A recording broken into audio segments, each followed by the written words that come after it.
Well, hello, everyone. I hope you're having a great day today. Welcome to Wednesday's edition of Take 5 and the subject that we have entitled Calf Worshippers. Now, what we're doing, we're trying to learn some lessons from the children of Israel and that escapade that they, persisted to pursue there at Mount Sinai when they had Aaron to create for them to hand make that golden calf. To represent the God that led them out of Egypt to lead them back to Egypt. I don't know where this mindset come from, save the fact that it was that leftover from that Egyptian world that they lived in, but they did it. And the funny thing is it's really a parallel to what Christians have a tendency to do today. Calf worshipers are still alive. I almost said calf liver. I don't know why, but anyway, calf worshipers are still alive today, and you can find yourself as one of them when things just don't go your way. We have this tendency to want to lean on things that we know from the past, things that we've seen, and even things that we have made up by our own hands and our own doings because it seems convenient and comfortable to us. Yesterday, we named one of these habits of a calf worshiper, and that is that people naturally struggle with faith in the unseen. Number two, today, people are impatient with God's method of working. And when people are impatient with God's method of working, that will absolutely cause them to build themselves a calf and begin to worship what they used to know instead of waiting on God and doing what He has for them right now. Exodus 32 said, when the people saw that Moses delayed to come down from the mountain, they got together and said, Aaron, get up and make us a God that will go before us. This proves without a doubt that the issue they were having here was waiting on Moses to come down from the mountain.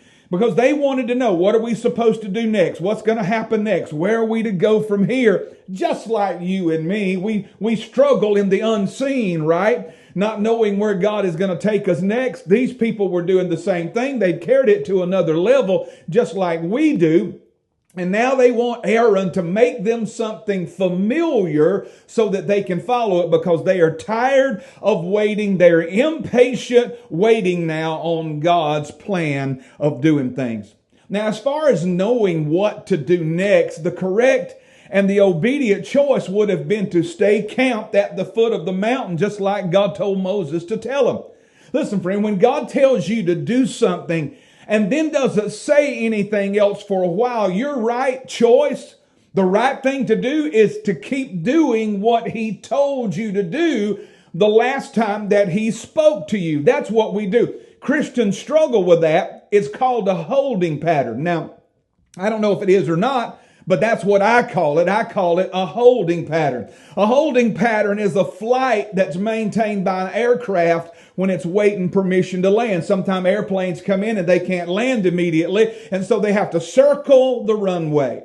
And they're circling the runway. They're circling the airport. There can be multiple planes up there circling, and they're waiting direct instructions and specific permission to land. They're not moving forward. They're not moving backwards. They're kind of just sitting still, and they're circling. And I have found out that holding patterns, circling the runway, circling the airport, it drives people crazy. Can I tell you something? It drives me crazy as well.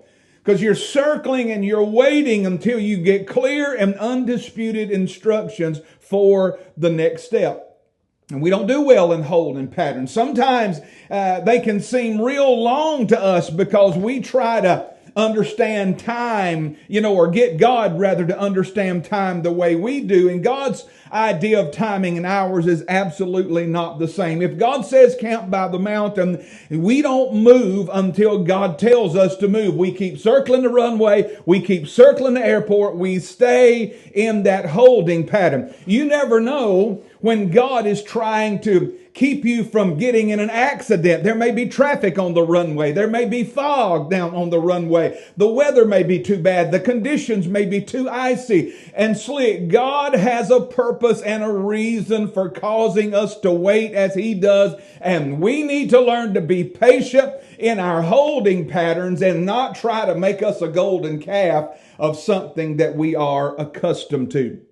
He has a perfect time for everything to happen in our life. He knows exactly when every prayer needs to be answered, and He's really working all things out for our good. The hard part is that it is not going to be when you and I want it to be. And so this is when you begin to learn how to wait on God. You get patient with your circumstances and you endure and you overcome every temptation to abandon where God has you right now. And you just park it and you wait.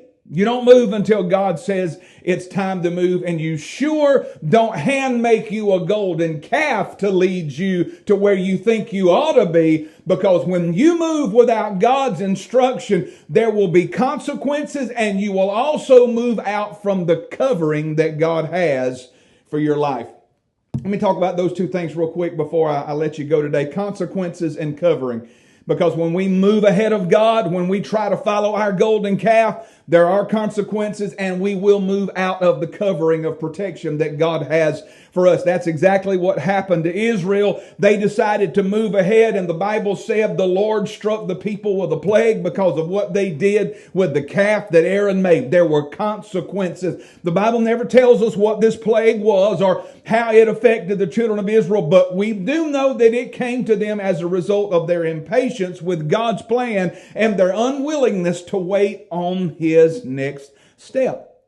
That's the consequences that they reaped for that. Let's look ahead just a little bit. We'll have to jump all the way to the book of Numbers, but I also want you to see that it's not just consequences that we reap, but when we get ahead of God, we also move out from under His covering.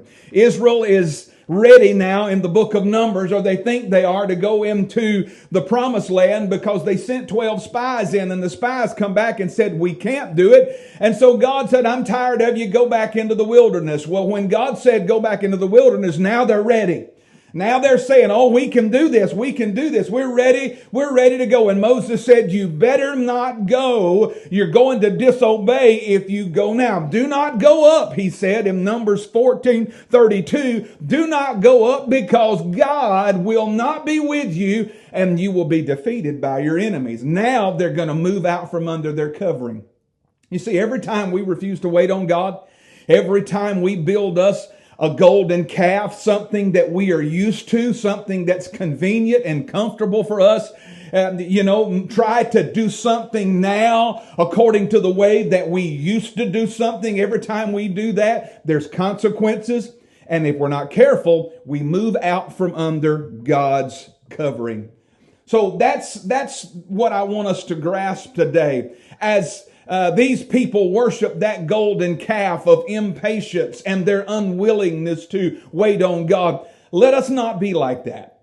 Let us learn to wait on God. Let us learn to wait until we hear God tell us it is time to move. Essentially, when we move without Him, what we're doing is we think we're smarter than God, and we think that He should cater to our desires and our whims. And this golden calf has got to be destroyed, because this golden calf of impatience didn't save us, and it sure cannot lead us to our promised land. Hey, I've got to get out of here. It's been good being with you today. I look forward to being with you tomorrow on Thursday's edition of Take 5. Till then, God bless you. Have a great day. Hey, trust the Lord, my friend. He will never fail you.